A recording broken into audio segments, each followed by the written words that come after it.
But first to some breaking news, and it's understood the government will officially recognise Palestinian statehood tomorrow, with the Prime Minister expected to make an announcement.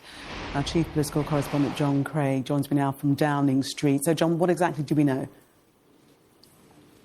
Well, I was one of very few journalists who were in the room when the Prime Minister on the 29th of July first talked about this change of policy.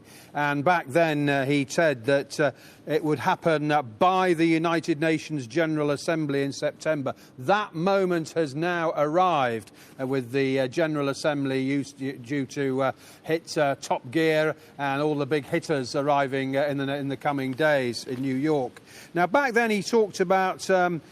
he said it would happen unless the Israeli government took steps to end the appalling situation in Gaza, agree to a ceasefire, commit to a long-term peace and reviving the prospect of a two-state solution. And he also called on Hamas to release the hostages, sign up to a ceasefire and accept they'll play no part in the government of Gaza. Well, what we're expecting is a Sunday video message from the Prime Minister.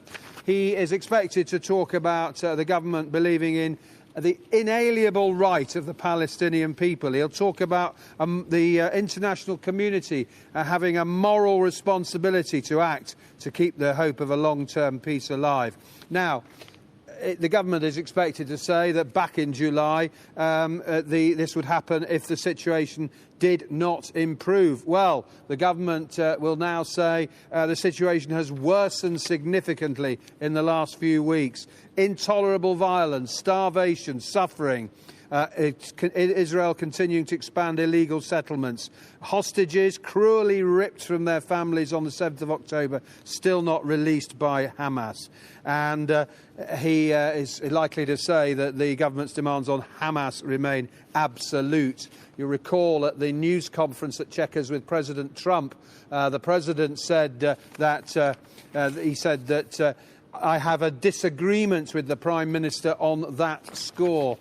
You'll also remember, perhaps, that it was just before that July announcement that 221 MPs of all parties wrote a public letter to the Prime Minister calling for this policy.